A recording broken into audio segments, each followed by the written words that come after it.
wabarakatuh. Izinkan kami mempresentasikan hasil kerja kami. Di sini kami akan melakukan presentasi tentang perlindungan konsumen dengan judul kami, Konsumen sebagai Subjek Hukum, Tinjauan Normatif dan Praktis atas Perlindungan Konsumen di Indonesia. Pengertian konsumen dalam perspektif hukum. Dalam hukum perlindungan konsumen, pengertian konsumen diatur secara jelas dalam pasal 1 angka 2 Undang-Undang Nomor 8 Tahun 1999 tentang perlindungan konsumen atau UUPK yang berisi setiap orang, pemakaian barang atau jasa yang tersedia dalam masyarakat, baik bagi kepentingan diri sendiri, keluarga, orang lain, maupun makhluk hidup, dan tidak untuk diperdagangkan. Dari definisi tersebut, dapat disimpulkan bahwa konsumen tidak hanya terbatas pada individu yang membeli produk secara langsung, tetapi juga mencakup pengguna akhir yang memperoleh barang atau jasa meskipun tidak terlibat dalam transaksi awal. Kedudukan konsumen dalam hubungan hukum. Secara yuridis, konsumen merupakan subjek hukum yang memiliki kedudukan sejajar dengan pelaku usaha dalam suatu perikatan.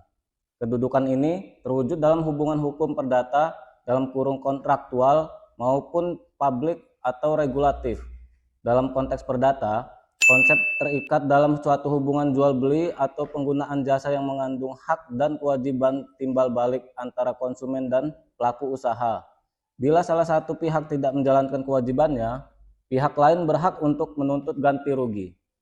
Sementara dalam konteks hukum publik, negara memiliki kewajiban untuk melindungi konsumen dari praktik usaha yang merugikan, menipu, atau membahayakan. Artinya, negara hadir sebagai pihak yang menjamin agar konsumen mendapat perlindungan hukum yang adil dan proporsional. Hak dan kewajiban konsumen. Menurut bab 3 Undang-Undang Perlindungan Konsumen, konsumen memiliki hak-hak sebagai berikut. Yang pertama, hak atas kenyamanan, keamanan, keselamatan, dan mengkonsumsi barang atau jasa. Yang kedua, hak untuk memilih dan mendapatkan barang atau jasa sesuai nilai tukar dan kondisi yang dijanjikan.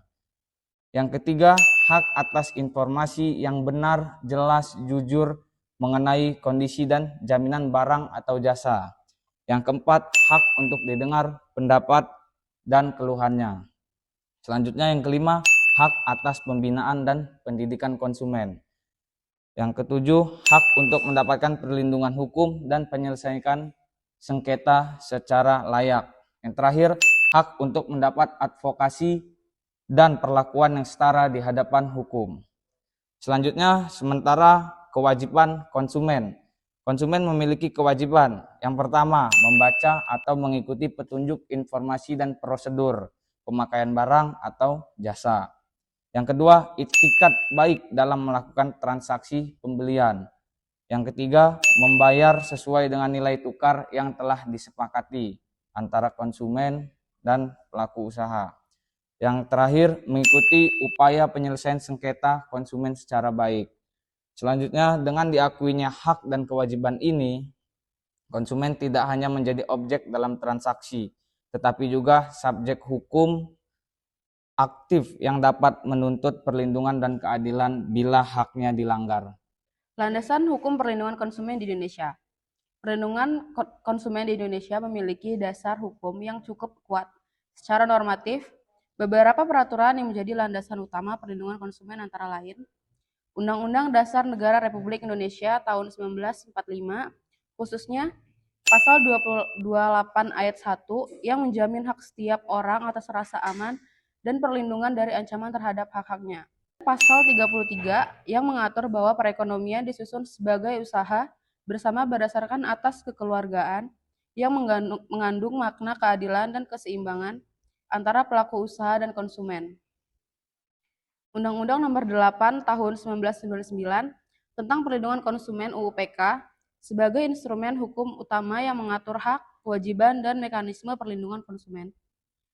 Terdapat dalam pasal 4 hak-hak konsumen seperti hak atas kenyamanan, keamanan, dan keselamatan. Pasal 7 kewajiban pelaku usaha untuk memberikan informasi yang benar, jelas, dan jujur. Pasal 19 tanggung jawab pelaku usaha atas kerugian yang dialami konsumen akibat barang jasa yang digunakan. kitab-kitab undang hukum perdata terkait uang prestasi dan ganti rugi jika terjadi pelanggaran kontrak jual beli.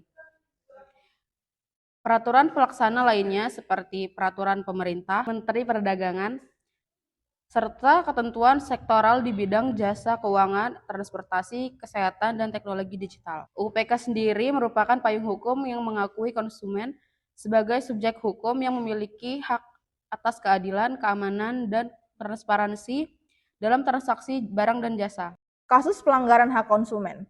Meskipun perlindungan konsumen secara normatif telah diatur dengan baik, dalam praktiknya masih banyak pelanggaran terhadap hak konsumen yang terjadi di berbagai sektor. Berikut contoh, kasus pada tahun 2023. Terjadi kasus keracunan makanan yang dibeli konsumen dari sebuah toko daring. Makanan tersebut ternyata telah kadaluarsa. Namun, label pada kemasan tidak menunjukkan tanggal yang jelas. Konsumen mengalami keracunan dan harus dirawat di rumah sakit. Peran lembaga konsumen dan penyelesaian sengketa.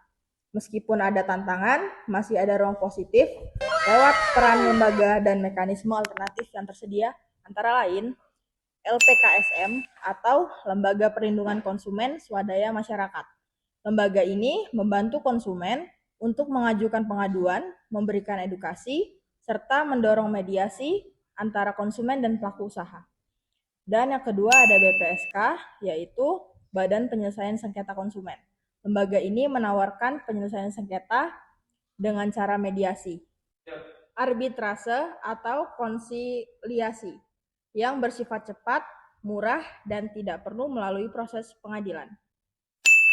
Media sosial dan opini publik. Dalam era digital, konsumen juga menggunakan media sosial sebagai alat tekanan terhadap pelaku usaha.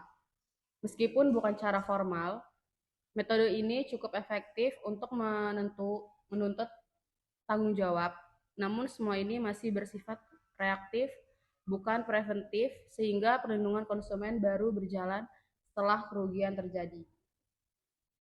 Ketidakseimbangan posisi konsumen dan pelaku usaha. Dari tinjauan sebelumnya dapat disimpulkan bahwa konsumen secara normatif diakui sebagai subjek hukum, namun dalam praktiknya masih berada dalam posisi yang lemah. Pelaku usaha seringkali memiliki kekuatan yang lebih besar dari segi modal, akses informasi, hingga pengaruh terhadap regulasi pasar.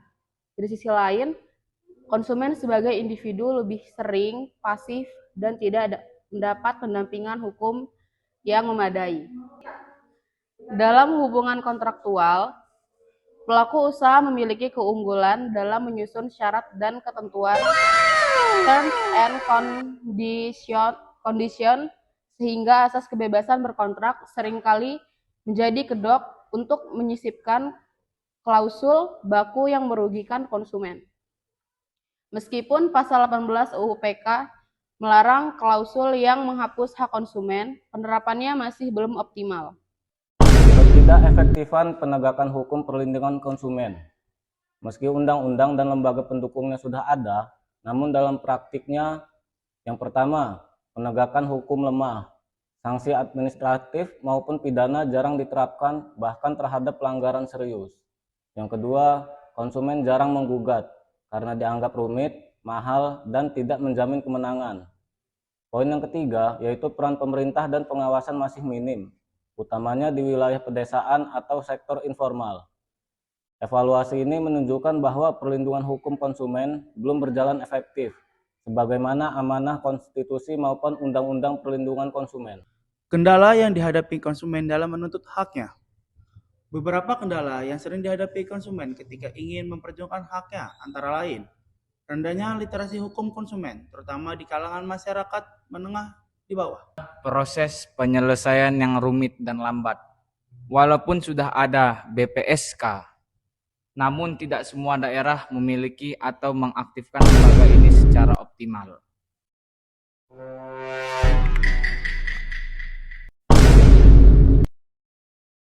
Selanjutnya juga kendala yang dihadapi yaitu kurangnya sosialisasi dari pemerintah dan lembaga terkait tentang hak-hak konsumen dan mekanisme perlindungan yang tersedia. Tantangan zaman digital dan regulasi yang belum responsif. Perdagangan elektronik dan digitalisasi dan digitalisasi layanan menghadirkan tantangan baru. Tantangan zaman digital dan regulasi yang belum responsif. Perdagangan elektronik dan digitalisasi layanan menghadirkan tantangan baru. Konsumen semakin bergantung pada sistem otomatis dan platform digital seperti e-wallet, marketplace, jasa pinjaman online. Namun, banyak regulasi belum mengakomodasi perkembangan digital sehingga celah hukum sering dimanfaatkan pelaku usaha. Sengketa lintas platform dan lintas negara semakin sulit diselesaikan dengan aturan lokal yang terbatas. Identitas konsumen seringkali dimanfaatkan tanpa izin atau pelanggaran privasi. Dalam konteks ini, perlindungan konsumen menuntut pendekatan hukum progresif dan adaptif.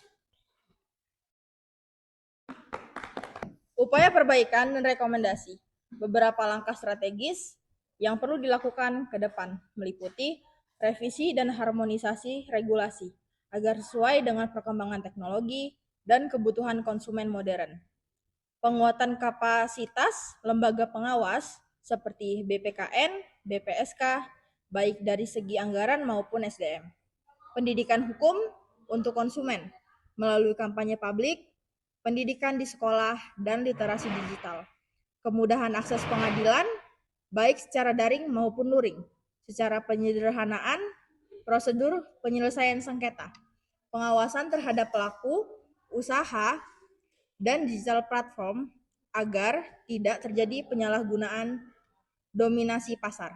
Dengan pendekatan tersebut, diharapkan sistem perlindungan konsumen di Indonesia tidak hanya menjadi teks hukum semata, tapi benar-benar hadir dalam kehidupan sehari-hari di masyarakat. Dari pembahasan yang telah dilakukan, dapat disimpulkan bahwa konsumen diakui sebagai subjek hukum dalam sistem hukum Indonesia dengan hak dan kewajiban yang dilindungi secara normatif oleh berbagai peraturan perundang-undangan, khususnya Undang-Undang Nomor 8 Tahun 1999 tentang Perlindungan Konsumen. Selanjutnya, secara normatif, Indonesia telah memiliki kerangka hukum yang cukup lengkap untuk menjamin perlindungan konsumen. Hak-hak konsumen telah diatur secara eksplisit dan lembaga perlindungan konsumen pun telah dibentuk baik oleh negara maupun masyarakat sipil. Namun secara praktis, perlindungan terhadap konsumen masih lemah. Banyak kasus pelanggaran hak konsumen yang tidak terselesaikan dengan adil. Karena lemahnya penegakan hukum, rendahnya literasi konsumen, dan kurangnya akses terhadap penyelesaian sengketa. Tantangan baru muncul seiring berkembangnya digitalisasi dan e-commerce yang membutuhkan regulasi yang lebih adaptif dan modern agar konsumen tetap terlindungi dalam era ekonomi digital. Saran, pemerintah perlu menguatkan pengawasan dan penegakan hukum terhadap pelaku usaha, terutama dalam sektor-sektor strategis dan digital. Pendidikan hukum konsumen harus ditingkatkan mulai dari pendidikan formal hingga kampanye publik, agar masyarakat memahami hak-haknya dan mampu memperjuangkan secara mandiri. Lembaga perlindungan konsumen seperti BPKN, BPSK, dan LPKSM harus diperkuat, baik dari segi wewenang, sumber daya manusia, hingga aksesibilitasnya ke masyarakat luas. Perlu dilakukan pembaruan regulasi agar mampu menjawab tantangan ekonomi digital dan perdagangan lintas batas. Saran yang terakhir, konsumen juga perlu lebih aktif dan kritis, tidak hanya dalam memilih produk, tetapi juga dalam menuntut pertanggungjawaban hukum jika ada pelanggaran hak. Terima kasih. Semoga Terus aja. Capek ah. Gak berani kesini. Gak berani malah. Sekian. Kok sekian? Semoga ya. Salah. Semoga terkait materi yang telah kami sampaikan tadi dapat dipahami oleh penonton yang menonton video kami. Kami akhiri. Wassalamualaikum warahmatullahi wabarakatuh.